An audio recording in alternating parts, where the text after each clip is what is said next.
आप चाहे कहीं भी चले जाओ, मैं तुम्हें इस तरह नहीं छोड़ूंगी। जस्ट इमेजिन, एक सुनसान कब्रिस्तान और वहां से अचानक हवा में तैरती हुई ऐसी आवाज आए। रोंगटे खड़े हो गए ना? आज हम एक ऐसी ही सच्ची स्पाइन चिलिंग घटना का डीप डाइव करेंगे। एक आम सी समर वेकेशन जो अचानक एक भयानक नाइटमेयर बन गई। आज के इस एक्सप्लेनर में हम 2019 की उन गर्मियों की छुट्टियों का एक ऑब्जेक्टिव ब्रेकडाउन करने वाले हैं। 3 भाई विनोद, प्रकाश और ओम, आंध्र प्रदेश का गुडूर शहर। कैसे उनका सामना एक अनजान और डार्क रियलिटी से हुआ जिसने उनकी जिंदगियां बदलकर रख दी। चलिए फैक्ट्स को शुरू से समझते हैं। तो स्टोरी शुरू होती है गुदूर के सफर से, एकदम रूटीन और ऑर्डिनरी शुरुआत। कहानी स्टार्ट होती है राजस्थान के एक छोटे से गांव चांदिलाव से। विनोद, जो उस वक्त अपनी 10वीं कक्षा में था, अपने बड़े भाई प्रकाश के साथ जोधपुर से गुडूर तक का लंबा सफर तय करता है। उन्हें अपने तीसरे भाई ओम की मिठाई की दुकान पर जाना था, दिन भर वहां काम करना और फिर रात में एक 8 कमरों वाले घर में शिफ्ट होना। सब कुछ बिल्कुल नॉर्मल था। किसी को अंदाजा तक नहीं था कि आगे उनके साथ क्या होने वाला है। और यहीं से उस पहले घर में खौफ का असली सिलसिला शुरू होता है। अब एक जरूरी डिटेल पर गौर कीजिए। ये 8 कमरों वाली बिल्डिंग ना ठीक एक कब्रिस्तान के बगल में थी। एक दिन जब ओम और प्रकाश बाहर गए थे और विनोद कमरे में अकेला था, वो नहाकर आईने के सामने खड़ा था और तभी आईने में ठीक उसके पीछे एक बेहद डरावनी ह्यूमन फिगर दिखाई दी। वो इतना बुरी तरह घबराया कि कंघी वहीं फेंकी और सीधा जान बचाकर दुकान की तरफ भागा। नया शहर और पीछे एक अनजान साया, ये किसी का भी दिमाग हिला देने के लिए काफी है। लेकिन बात उस कमरे तक रुकी नहीं।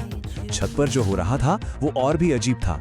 कभी एक अनजान आदमी की तेलुगु में बातें करने की आवाज आती, जबकि वहां फिजिकली कोई होता ही नहीं था। फिर आधी रात को लाइट का चले जाना, जिसकी वजह से उन्हें मजबूरन छत पर सोना पड़ा।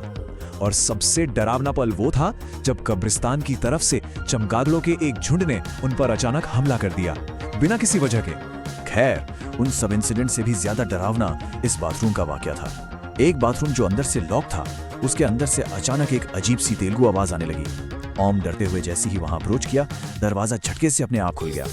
वहां से कोई ऐसी अनसीन एनर्जी गुजरी जिसने विनोद के पूरे जिस्म में एक तेज जलाने वाला बुखार पैदा कर दिया। लिटरली उसकी बॉडी आग की तरह तपने लगी थी। इन लगातार हमलों के बाद उन्होंने एक नई जगह शिफ्ट होने का फैसला किया, पर अनफॉर्चुनेटली वो कमरा भी श्रापित था। ओम ने दुकान के मालिक रहीम खां को कांटेक्ट किया और नए कमरे में मूव होने का तय किया। लेकिन इस नए कमरे की हिस्ट्री बेहद डिस्टर्बिंग थी। वहां जो पिछले किराएदार थे, एक कपल, वो 2 साल पहले वहां से अचानक गायब हो गए और कभी लौटकर नहीं आए।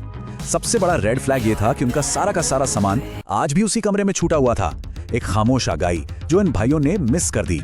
अब सोचिए, कमरा बदल दिया तो प्रॉब्लम सॉल्व हो जानी चाहिए ना, पर ऐसा नहीं हुआ।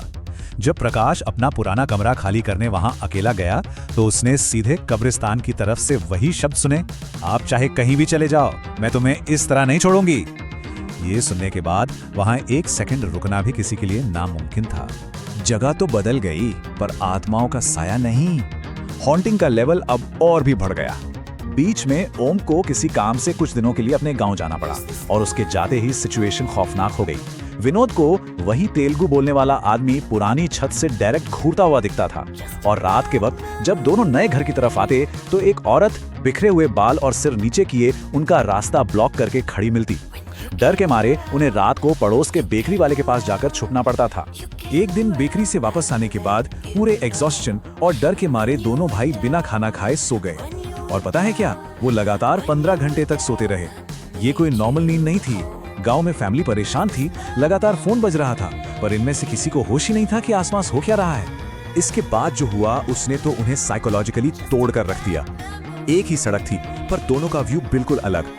विनोद ने अपनी आंखों से देखा कि सामने सड़क पर एक आदमी को बस ने बुरी तरह कुचल दिया है। लेकिन जब प्रकाश ने एग्जैक्ट उसी वक्त उसी तरफ देखा तो रोड पूरी तरह खाली थी। वहां कोई एक्सीडेंट नहीं हुआ था। ये क्लियर एविडेंस था कि आत्माएं अब उन्हें साइकोलॉजिकली टारगेट कर रही थीं और उनके दिमाग से खेल रही थीं। इन सब के बीच ओम गांव से वापस आता है और अब आत्माओं का मेन टारगेट बदल चुका था। सबसे भयानक घटना आधी रात को हुई। विनोद की आंख खुली तो देखा कि घर का मेन दरवाजा खुला पड़ा है। वो बाहर गया तो देखा ओम अंधेरे में ठीक उसी स्पॉट पर बैठा है जहां उन्होंने उस बिखरे बालों वाली औरत को देखा था। और सबसे डरावनी बात, वो हवा में किसी से बातें कर रहा था। अगली सुबह ओम को इसकी जीरो मेमोरी थी। उसे लगा वो तो बिस्तर से उठा ही नहीं था। जब पानी सर से ऊपर निकल गया तब फाइनल इंटरवेंशन की जरूरत पड़ी, मामा जी का एक्सोर्सिज्म। हालात को पूरी तरह हाथ से निकलता देखकर फैमिली ने डिसाइड किया कि एक एक करके गांव वापस बुलाया जाए। उनके मामा जी, जो हनुमान जी के बहुत बड़े भक्त थे, उन्होंने बताया कि विनोद ने गले में जो हनुमान लॉकेट पहना था वो एक प्रोटेक्टिव शील्ड का काम कर रहा था। प्रकाश का लॉकेट खो जरूर गया था, पर वो भी सेफली निकल गया।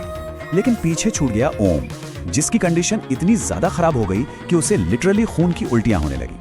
ओम की ऐसी हालत देखकर एक डेस्परेट कॉन्फ्रेंस कॉल सेटअप की गई। दुकान पर फोन को स्पीकर पर रखा गया और गांव से ही मामा जी ने मंत्रों का हेवी जाप शुरू किया। फोन पर चल रहे इस इंटेंस स्पिरिचुअल टकराव का असर सीधा ओम पर पड़ा और वो फिजिकली वहीं जमीन पर बेहोश हो गया। जैसे तैसे होश आने पर उसने बिना कुछ सोचे समझे दुकान छोड़ी और पहली ट्रेन पकड़कर जान बचाकर भाग निकला।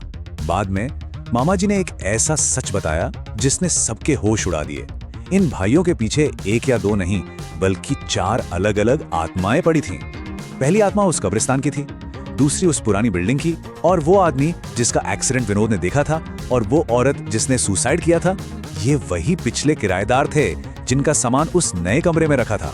इन चारों ने मिलकर एक डेडली ट्रैप बिछाया था। इस सब को फाइनली एंड करने के लिए मामा जी ने एक बड़ा अनुष्ठान किया और अपने मंत्रों की मदद से इन चारों आत्माओं को परमानेंटली एक पेड़ से बांध दिया। तब जाके कहीं ओम की हालत सुधरनी शुरू हुई। उस इंसिडेंट के बाद से ओम कभी वापस उस दुकान पर नहीं गया और आपको हैरानी होगी, वो मिठाई की दुकान आज तक ऐसी ही बंद पड़ी है। तो ये स्टोरी हमारे सामने एक बहुत डीपली डिस्टर्बिंग सवाल छोड़ जाती है।